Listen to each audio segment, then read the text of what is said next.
Do. It's getting there. My camera gives me such a narrow window of optimal lighting. Right there. It does. All right, we are live, and we are good to go. Oh, we're talking about our lighting. All right, hit it. Let's All do right, it. hit it. Welcome to Earl and the Idiot, the show that gives you the answers you need to take your business to the next level. With Earl Flormata, one of Vancouver's most sought-after business and marketing consultants, author of Business Engine Optimization, consultant to over 60 successful businesses, an all-around evil marketing genius with a combined total of more than $70 million worth of sales to his credit. And some idiot. Okay, here we go. Here we go. This guy. Hey, Indeed. Earl. How's it going? Good. So Yeah, I'm glad you're. trying to adjust my blinds here. The sun's going through. I guess that's better. More even tone. There you No go. hotspots. Yeah, what's happening? Oh, I'm just saying, I'm glad you're live. You totally forgot me yesterday. Yeah, a little bit. Like I said, I had to go out for some family goodness, Birthday shenanigans. birthday shenanigans Yeah. in the family, and I just sort of in my head I was like, oh, we'll be back way in time, no problem. So I was just like, I don't need to call Earl or anything. And then I went out on my shenanigans, and then you're like, so we doing a show? And I'm like, oh my god, look at the time. Yeah, I'm like, okay, I guess we'll do it tomorrow. Now it's tomorrow, so Things here really we are. stretched out. Which My worked out well for apologies. me as well. So that's totally cool. Did you take the opportunity to crush some big sale or close a big client or just relax for a little bit? I ended up taking a nap because I was actually awake since like 5 a.m. that day. So it's just like, all right, well, you know what? If we're not doing a show, I want to take some time to sleep before I go on a networking event. And I went on a networking event after that, like immediately after that. So it was perfect timing, and then I wasn't rushed to get to make it all the way out to Richmond. So yeah, all good. There you go. Worked out. You're welcome, by the way. How are you doing with your plan to hit 100 networking events in 100 days? So far so good. It's been a little slower because of the ice slip, right? I fell on the ice and kind of fell over. But Right. Yes. but yeah, since the ice slippage incident, I've been going to fewer, but I'm gonna start packing them all in like, March essentially, right before the big push to the big event. Right. Get to the big F up night. Yes, sir. That'll be fun. Where's that being held, by the way? I gotta go to that one. It's gonna be at Granville Island. Oh, cool. Granville Island. At the fish company? No, not the fish company. It's gonna be at, I think there's a theater there that we're renting out. Oh, nice. So very, The very cool looking. It's like a giant, I don't know, for lack of a better word, barn type thing where it's got like big slidey things and like exposed beams, and it's really cool looking. So I thought it was really neat. it's that Granville Island industrial aesthetic. Yeah, you got it. Makes it look cool. Nice.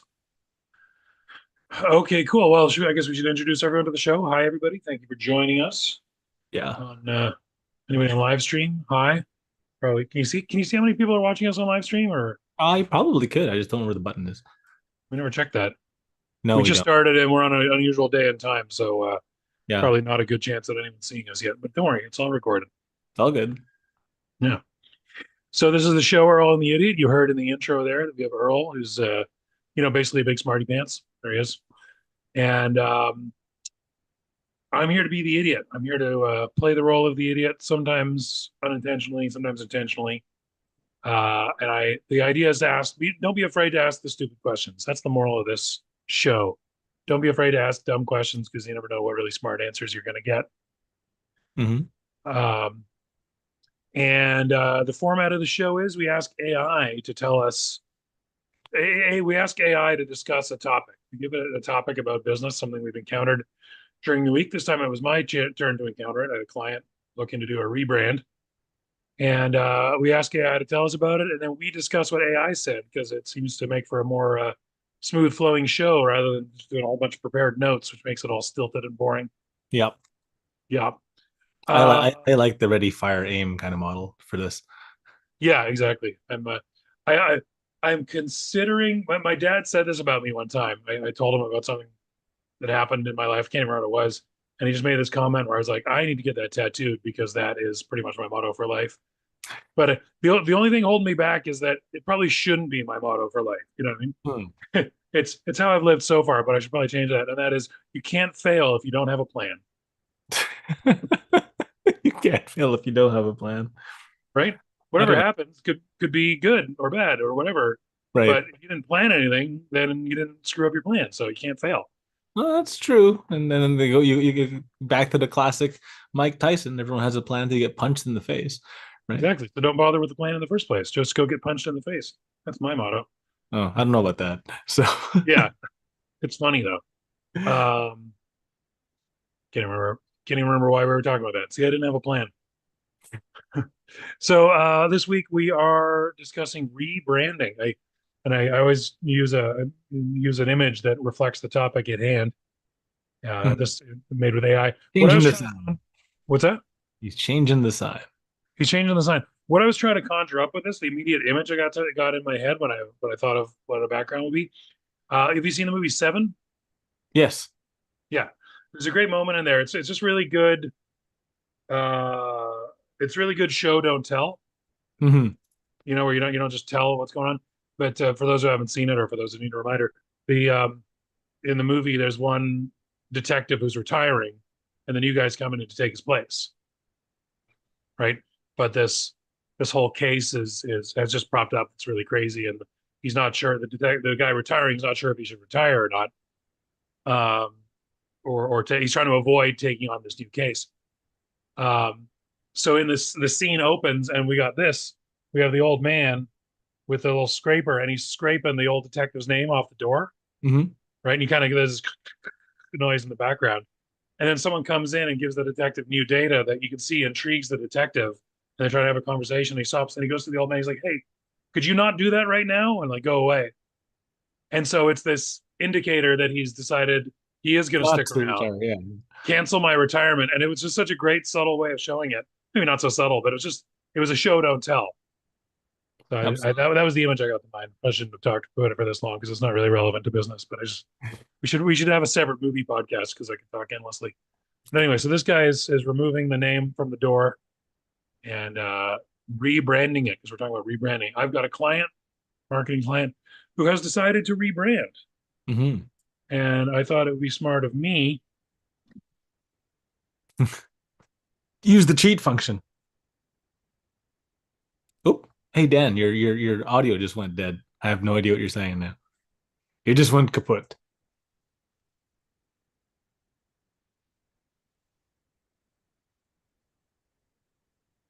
The joys of live shows when tech problems hit. How about now? Test, There you test. go. You're back. You are back. Weird. Unplugged and plugged it back in again. Hey, that's tech support, baby. The expert, yeah, tech support trick. You ever see that picture? It's the tech support office, and they hung one of those banners. You know those banners you make it out of the shiny letters. It says "Happy Birthday" or whatever. And they made a banner that says, "Have you tried turning it off and on again?" Yeah, I love And it. the comment was, "I think tech support might be tired of hearing from us." Yeah, no kidding. Well, yeah, it's always the same thing. Because I was once upon a time I was tech support. It's basically repower, restart, repower, reboot, reinstall, rebuild, right? And those are the 4 R's of tech support. So Yeah. One of my favorite aspects of tech support is get rid of the last thing you added. yeah, Remove stuff until it works again. yep. That's kind of how you peel the layers of the onion back till you figure out what was the thing that borked it. Right. Anyway, I was saying something extremely profound and very relevant, but unfortunately we had some audio trouble, so we missed it. So remember the last thing I was saying? Not now. Now there's Okay. layers of IT and tech support and reboot and Yeah. banners in my head. So we're talking about using the cheat code the Earl cheat code to make sure that we avoid any pitfalls Right. of rebranding. We should, I don't know, we definitely should talk about SEO. I don't know if it goes into it here. May not focus on that very much, but Not anyway, really, no.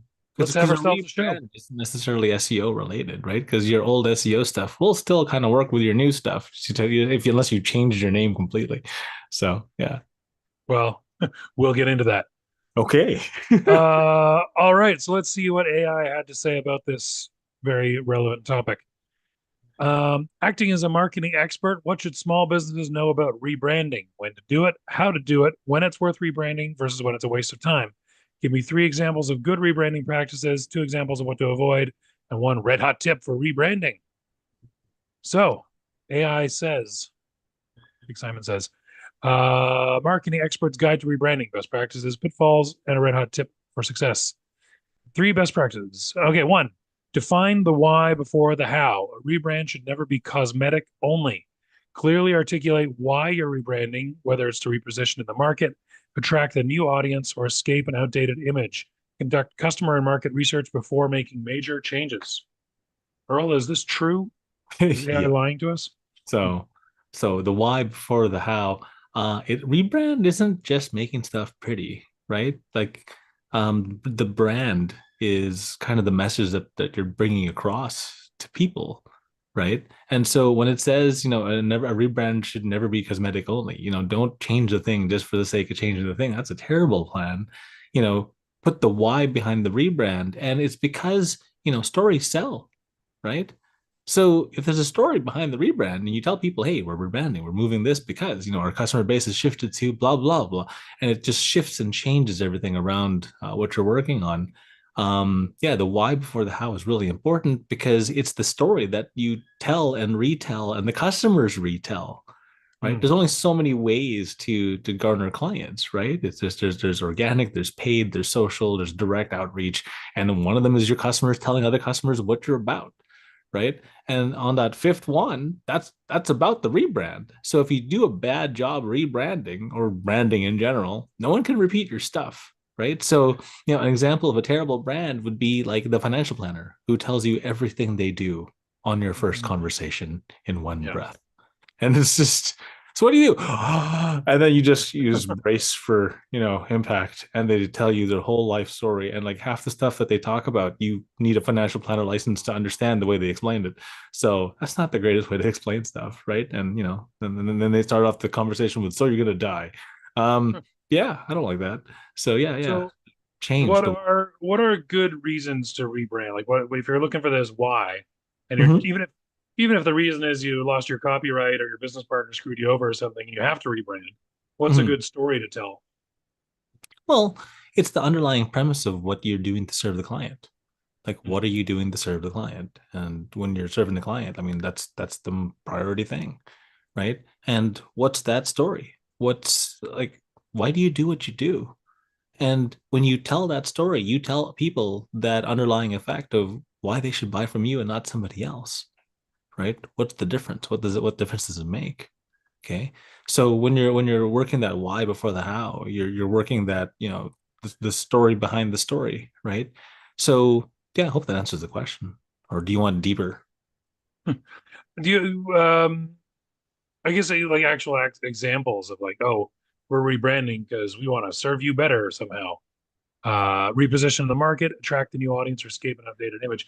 You don't necessarily want to say we're, we're tired of you lousy low paying customers. We're going for high paying ones. That wouldn't be a good story to tell. Right, Like, right. But let's use an example. One I can just think off the top of my head, like Airbnb, right? mhm, Airbnb shifted from, short-term rental to, be part of a global community of belonging to the community, right? mhm, Because humans are tribal creatures. So instead of just saying short-term stuff, it underlines and kind of exaggerates that want and need. There's Maslow's hierarchy of needs where you just kind of going up the ladder there, and eventually after you've taken care of just, I'm not gonna die from the elements or whatever, and I have heat and I have food, yeah. right? That next level of self actualization is wanting to belong to something bigger than yourself. Mm. Take a look at religion. I mean, a lot of that is wanting to belong to something bigger than yourself, belonging to a community, belonging to a tribe, right? So, okay. So I guess we should almost back up a little bit. Rebranding isn't necessarily like changing your company's name or Not it's, necessarily changing the company's name. It could be just changing the position by which you push through, right? Like I rebranded me, right? Because I used to be, Earl the SEO guy, and everyone knew me as Earl the SEO guy, or everyone knew me as Earl the app building guy, right? But I rebranded to Evil Marketing Genius because I kind of do everything, right? Like, we make fun of marketing being the department you just dump everything on. Mhm. Well, I'm already dumping everything on anyway, so I rebranded as a consultant. And the weird thing was when I switched from marketer to consultant, people took me more seriously, right? I got access to things faster. I got, budgets quicker, blah, blah, blah, just as a consultant versus being a marketer, just because I changed the name of what I did, even though I did the same thing, right? So, that's all there is to it. Cool. So Rebrand, yeah, so it can be the rebranding can be like reposition, repositioning. We're no longer the budget airline. We're now the luxury airline or something. yeah, exactly. Well, Even though the look, name's the I same. mean, technically, Crocs went through a bit of a rebranding thing. Like they're Mm. weird. Like Crocs, are both on the bottom and the top scale of luxury, right? So Right. there's a bunch of like rich people who have like weird custom Crocs, and then a bunch of the regular Joes who have Crocs, and for whatever reason, it's both the worst item and the best item now. Boggles my mind, but that was a hell of a rebrand, right? Like, whoa, we're not going to be at the bottom no more. We're going to be the top and the bottom. What? And Do you know this? Do you know the story of Crocs and Idiocracy? no. I I just sort of read this in passing. I didn't read the whole thing, but basically, when they made the movie Idiocracy, if you watch the show, everybody's wearing Crocs, Mm, and they got that because they were looking for an extremely stupid looking shoe that people would wear if the whole world had become dumb. And they found these things called Crocs that no one wanted to wear. Someone was making them, and the brand was basically dying out because they look so stupid. mm, And so they could get all these Crocs for super cheap because they were just sort of selling them off. yeah. And they put them in the movie Idiocracy. And then I forget which piece of the puzzle made the Crocs suddenly take off, but now we're actually living in a world where everyone's wearing Crocs when it was originally a description of a world where everyone had become super stupid. So go ahead and make your own conclusions about the state of the world right now. Oh, no, no. I always say the exact same thing all the time. The two most common elements in the universe are hydrogen and stupidity. And I think stupidity is so long live Crocs.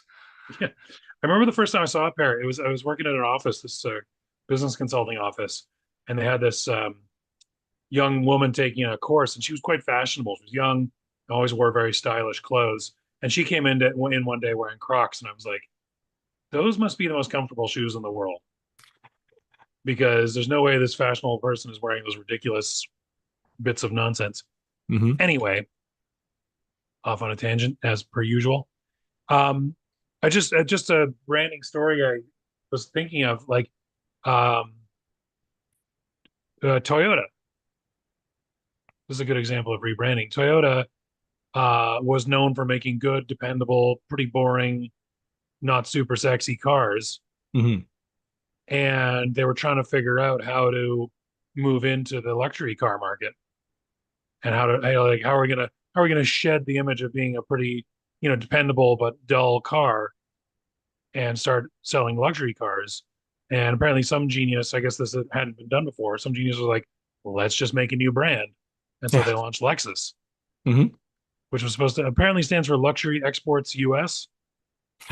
Yeah. And maybe that's not true. I don't know. But they just said, well, let's sell them under a different name then. And so they made Lexus. They're basically just Toyotas, but nice ones.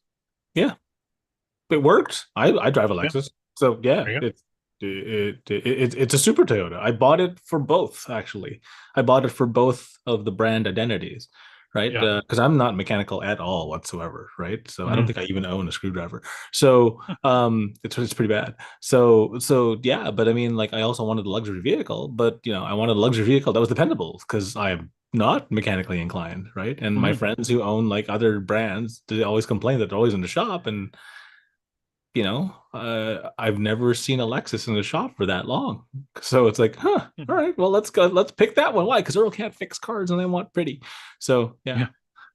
Since I moved back to Canada, I went through four cars that always broke down on me. Hmm. And I eventually had to sell off or just scrap one of them, just literally exploded. I just had to abandon it basically. let the tow truck come pick it up. And then I bought a Toyota, and I haven't looked back. I'll never buy anything else. My Such a Lexus is difference. a 2007. Damn Yeah, thing still runs. So, yeah. all right. I'm driving a 2010. It just never causes me a single problem versus newer cars I had that caused way more problems. Yeah. Anyway, again, digressing. What is point number two about maintaining brand recognition while evolving? If you have a strong brand equity, don't throw everything away overnight. Successful rebrands evolve instead of completely erasing the past. Example, Dunkin' dropped donuts from the name, kept their colors and core identity intact. So define brand equity for me. Well, because if people recognize who you are, right? So if you have like a super strong brand like McDonald's or Apple or whatever, I mean, McDonald's has changed throughout the years. Apple has changed throughout the years, right? Apple used to be that, the funny little rainbow colored apple with a bite taken out of it. Now it's more All right. sleek, elegant, kind of silvery looking apple, which Mhm. doesn't look as appetizing, but Yeah. looks cooler and more modern, right? So I mean, that's the kind of the brand recognition. Like, don't change. If your name was Apple, don't change to like kumquat, because no Beach. one's gonna know where the hell you went, right? Like, great, right? But evolve the brand itself, right? It went from the personal computer type of thing to like the must have stand in line for 3 days in advance to go buy this thing, right? Like that was that shift that happened during Apple's own rebrand, right? So yeah, maintain brand recognition. Don't get too weird, right? Like there's still an M, there's still Arches in McDonald's. It still looks like French fries, right? Even though the M has evolved over time, right? Take a look at even Coca-Cola, Pepsi, right? As they shifted their logos, they still maintain that quote unquote brand equity. It still looks kind of like the first one, but it looks more modern now, so people are more accepting of it. So there you go. What about, I don't know if we're going to cover this at all, if it's ahead, but what about a rebrand to get away from a bad image from your old company? So I can't name names because I actually have that in the client space right Name names, name names. now. So we're not going to name and shame, but Okay. there were two people in a particular industry where they had a family fallout, right? Mm. And the family started like infighting, and the family started fighting each other, and they because they fought each other, they all had the same name before, right? And so they all changed names for what they were doing because they didn't want to do anything with each other anymore. And that's fine, right? But you can change the name, but maintain the brand equity, brand integrity, right, of the thing. So one of them was very family centric, so they stayed as family centric as more part of their brand and kind of stuck to that. So the brand equity, even though the name's completely changed, still has that feeling, right? Mhm. So I guess if you're gonna like it's if you're trying to get away from an old bad brand name, Mhm. it's basically just a fresh start, If it's a fresh start, it's a fresh start. You only maintain brand equity if there's equity remain to be had, right? right? If the brand was destroyed because your old business partner burned it to the ground, then maybe you don't want to have the exact same name, right? Because the reputation will precede you and follow you around. Mhm. So yeah, so it might not be a necessary quote unquote rebrand. It's just a fresh start. There's a difference. Right. Okay. Number three thing to do when rebranding: plan a strategic rollout and get stakeholder buy-in. Announce the change in phases, tease it on social media, involve customers, and educate employees before going live. A sudden overnight switch without explanation can confuse customers and even lead to backlash. So strategic rollout and get stakeholder buy-in, 100%, right? One of the questions I ask as a consultant is describe your company. And then I ask them, okay, if I went to all the other managers, would they describe it the same or different? And then I asked a dirty question, if I went to all your staff, would you describe it the same or different? Right? So that strategic rollout makes a huge difference. So there was a roofing company we were working with, right? And we were talking about, this is who we are, what we do. And they wanted to get into the commercial space. And then I just interrogated everybody, and not a single soul said the magical word commercial, right? Hmm. So we had an all hands meeting. We added the words, and we do commercial, $2 million, right? Because they're working on clients' spaces, and like, wait, you also do commercial? Can you do my store? Yes, done. That was it, and it was just, I mean, because they had 200 staff, right? So when 200 staff sing from the same choir book, it becomes, a chorus real quick, right? And there's four freaking magic words, and we do commercial. That's all we did. That's all we added. Like, so everybody kind of had the same pitch already, anyways. But the upper echelon wanted that shift and that management shift to do more commercial work. And they're like, oh yeah, I'm going to spend this, we're going to spend that, we're going to do. I'm like, no, I'm not going to do any of those things. Just train the staff. There's 200 of them, right? Mm-hmm. That's it. $2 million forwards, right? And theirs Right. is your strategic plan, rollout, and stakeholder buy-in. You do that right, you know, all of a sudden. And the litmus test is, can your staff repeat it without being beaten to death, right? And can your customers repeat it? That's your strategic rollout and stakeholder buy-in. If they can repeat it and it's simple enough, we're good. Nice. I remember commercials used to be so good. Like in the 90s, commercials had huge budgets and some of them were really good. And I remember as a kid, the announcement of a rebrand commercial. Mm-hmm. I think it was Lucent Technologies. Okay. I can't remember what they were before, but they rebranded to Lucent Technologies. Hmm. And they had this video, this like high production value of like a really fancy sort of calligraphy painting brush painting their Yeah. new logo. Does this ring any bells for you? No. Okay. I'm Googling it now. What was Lucent Technologies called before? Lucent was part of AT&T. So yeah, I don't know. Okay. Maybe it was just them adding some fanciness to it and making it look nice. Yeah. Well, maybe they were trying to separate themselves as a part of AT&T, like they were separate. Mm-hmm. Anyway, it also might have been LG. Maybe it was LG. What was LG called before? I don't remember. No, anyway, not important. The point is, they did this paintbrush thing with the brand, and there was a voiceover that was like, once in a while, a great shift occurs, and Nice. a new paradigm emerges from the blah blah blah, like this, kind of like the movie voiceover guy. Yeah, yeah. And as a kid, I watched this, I go, "What's happening? Oh my gosh, They're something really changing their historic name. is going on." And Yeah. as a kid, I was like, I still remember it to this day. I was probably like 8, 10, something like that. And I still to this day remember that commercial because as a kid, I was like, this is important information. You know what I mean? This whatever they're telling me right now is really a historic moment. And I should really be aware of what's going on. It was just a fucking rebrand of a Yep. company's name. That's So hilarious. they got buy-in from this stakeholder right here. There you go. Important. Important. Important. All right. Two things to avoid when rebranding. Ignoring your existing customers. Loyal customers are your biggest advocates. If they feel alienated or don't understand the rebrand, you risk losing them. Example, Tropicana's 2009 rebrand. Oh yeah, I heard this. Remove the recognizable orange with a straw imagery, leading to a 20% drop in sales in just 1 month. Yes, Tropicana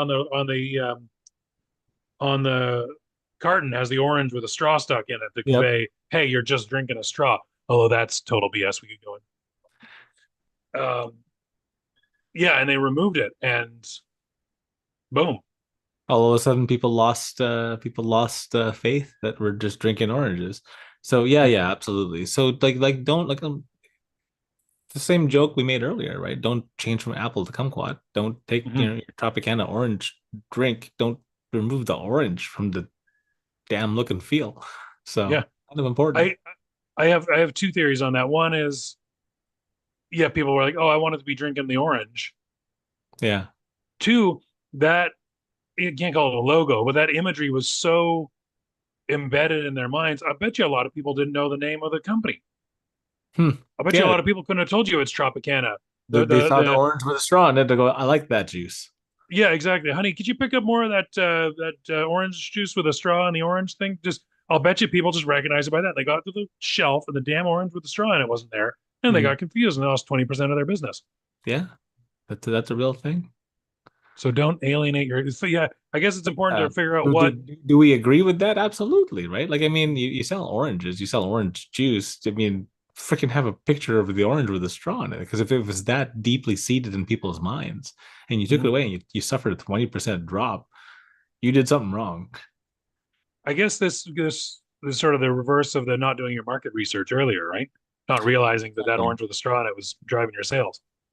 Pretty much. If it's that important, then don't let go of some of these things, right? This is what like test runs are, right? Like, Mhm. don't do an entire mass change if you're not sure, right? Change it in one spot first and then get the reaction from that one spot. So I'll give you a funny tip. Back when I was in the mobile app space, we would launch our stuff in not in the US. We'd launch it in Canada and the Philippines first, Mm.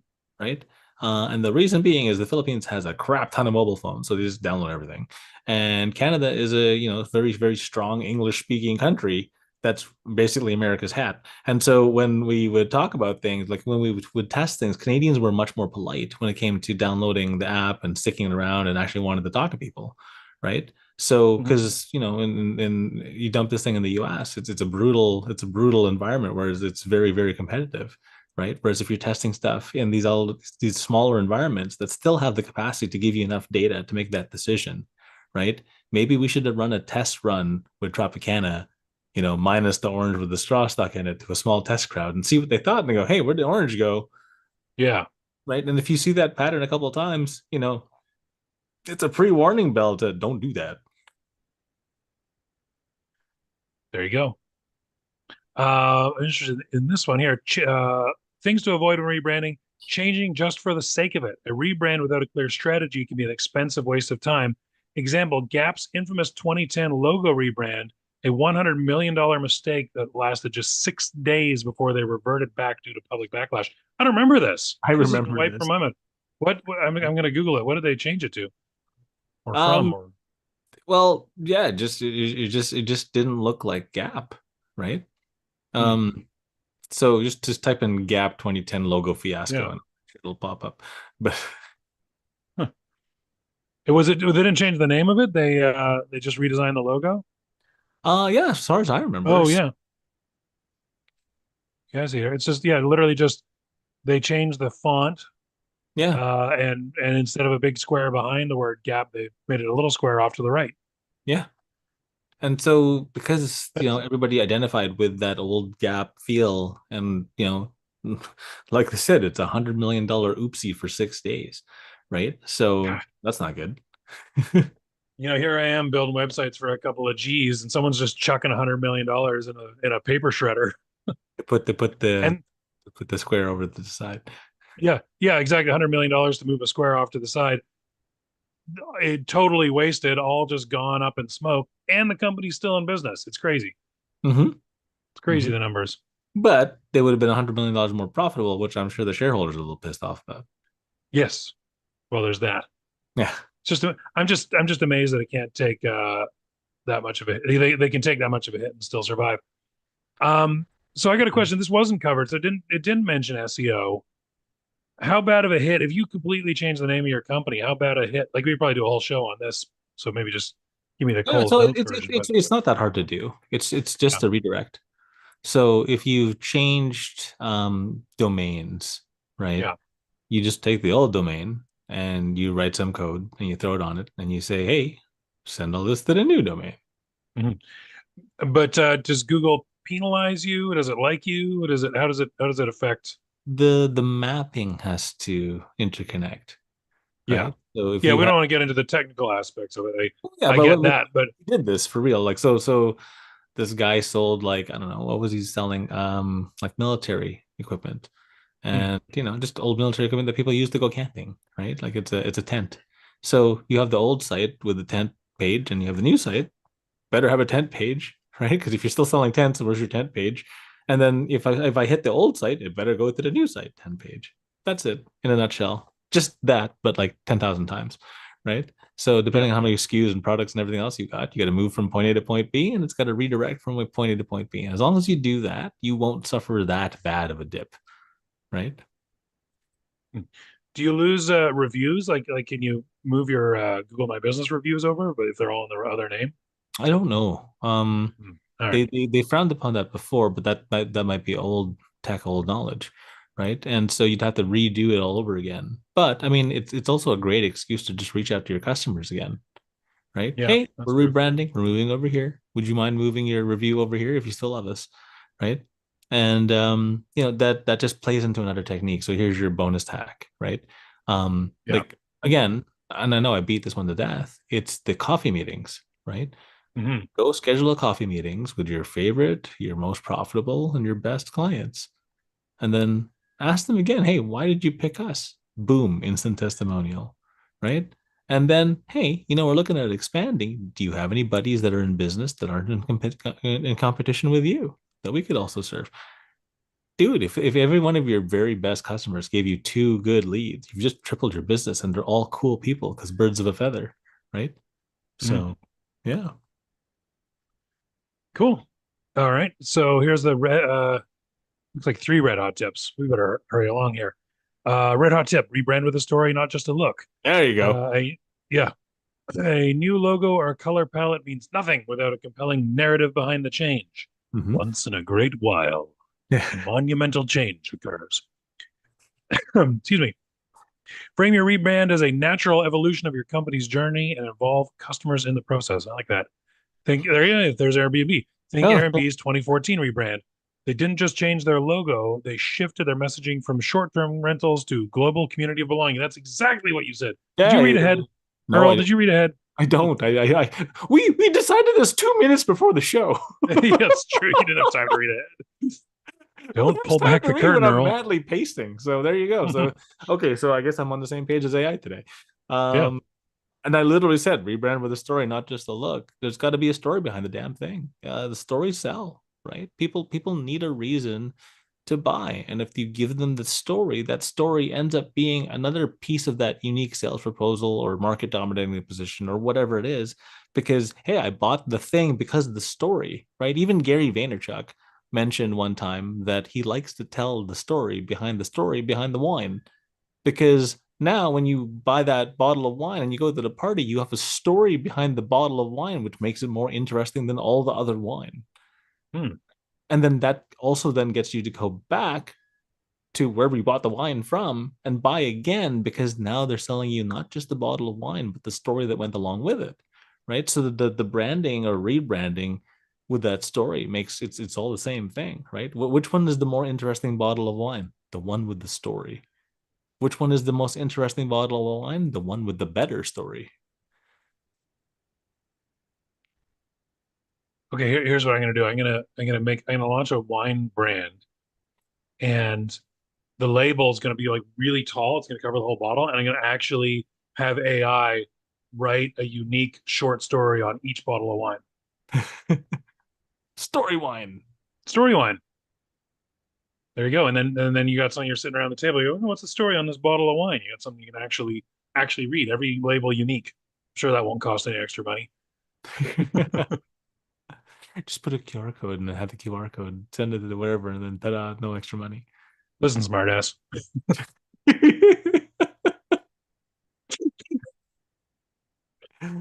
All right. That's why you're the Earl and I'm the idiot. All right. Bottom line, rebranding is an opportunity to tell a new chapter of your company's story. Make sure it's worth telling, planned well, and keeps your audience engaged. Now, go on to the hack of the week. Hack of the week. So the alignment of the rebrand is just what the clients are currently looking for. That's really it. It's that dumb, right? So there's a book called The Ask Method that comes into play here. I know I've recommended that one a Just lot. for those of you listening at home, Earl said the ask method with a K. Ask. Yeah. You did Oh, not you did not emphasize the K at the end. did it cut off? And then I Yeah, said the ask method. Excellent. the ask method. So Yeah, it's the that ask that is method. that is not the technique we're looking for. No, although that has its own benefits. I have to go to the doctor, turn my head and cough, so please don't do that. Anyway, Okay. Yeah. so ask what they want and then rebrand yourself to what they want. It's that stupid sometimes, and sales will come faster. So I'll give you one. And this I know I beat this one to death too, but how I made my first $1 million was in the financial services space, right? And Mhm. so again, I said no one wants to hang out with a financial guy because his pitch, one, sucks. Two, he's weird, right? And three, he doesn't know how to talk to people. So it's not the most fun person at the party to go to. So you have to shift it, right? And what I shifted was I was still a financial dude. I still sell financial crap, right? But and you've seen this pitch, save tax, save the world. where I said, give me 15 minutes and I'll save you $2,000 in tax. And so that brand of the shift from financial planner to save tax, save the world, from financial planner to save tax, save the world, they're like, what the hell is save tax, save the world? Well, we'll help you save money on tax and you give some money back to charity. That cool? Cool. Right. And then that's where we branded all these weird things like a reverse fundraiser. How does a normal fundraiser work? We hold a gun to your head, we take your money, we give it to charity like we always do, right? And then the reverse fundraiser, we find you a sack of money and then we ask you for some, right? Very different positioning in the architecture of how that all worked. And so, if you just rebrand to be the path in the path of the client, it gets real easy to get clients, right? And then back to all the, let's us go review. Like, can your clients repeat this stuff, right? No, right?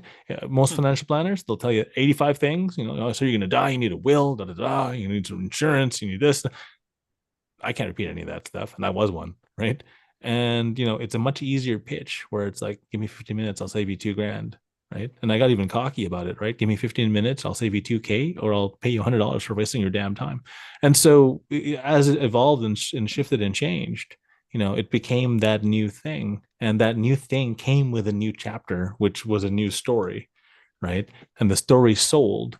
And that's how we got to 20 million in a very short time frame, right? Because people were able to repeat the story. It's just as dumb as the roofing one and we do commercial, right? It's that simple. So as long as people can repeat it, and the difference is if I'm the company and we do commercial, and if I'm the customer and they do commercial, cool, repeatable, simple, right? Because the fifth way of growing your business is other people telling people about your business. That brand is the story, is the everything. Okay, but my question is, did you ever have to pay anybody that $100 for not saving $2,000? I qualified them beforehand.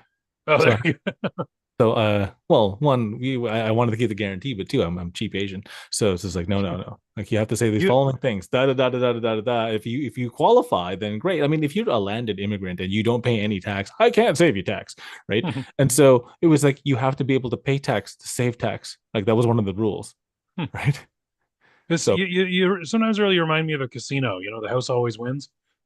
Well, that's kind of the point, isn't it? But the good thing, just to walk that back, the good thing is you make sure the people you're working with win as well. You're not just taking like.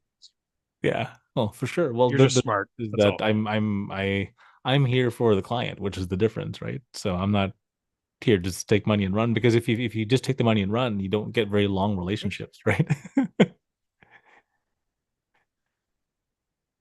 Sorry, I don't know what happened. Are you being attacked? Okay. Oh yeah. No, my headphones are also connected to they're connected to the computer and my phone. And someone had the audacity to actually call me with their entire voice on the phone, and it cut off the audio coming from you. Anyway, I think we're about wrapped up, aren't we? Yeah, we're pretty much good to go. I'm ready to play us out whenever you are. Cool. Well, thank you, Earl, so much for your nuggets of wisdom. Thank you, AI, for doing the heavy lifting, and thank you, everyone in the audience, for joining us. Sorry we didn't have a show yesterday. We'll try to be more consistent in the future. And maybe if you are watching this, let us know. Do you prefer a morning show, an afternoon show, or do you not care because you just watch it later? You don't live stream it anyway. Yeah. That's so let us know. That'd be good info for us, so we can mold our lives around that information. There you go. Well, Dan, I appreciate you being my co-host as usual. It's always been fun, and I'll play us out. Thanks everybody for coming. See you, everybody. Thanks for listening to Earl and the Idiot. We hope you learned something you can take action on this week. For more information or to contact the show, visit earlandtheidiot.com. And until next time, remember what Shakespeare said. The fool doth think he is wise, but the wise man knows himself to be a fool. I love our choreography. Yep, absolutely. Hey, one more funny tidbit before we cut it off here. This is what you get for staying through the credits, everybody. Yeah, no kidding. So it's like a Marvel thing. The bonus bit. Anyway, so the event I went to was like an award ceremony thing, and there was just a bunch of draws for a bunch of just cool stuff.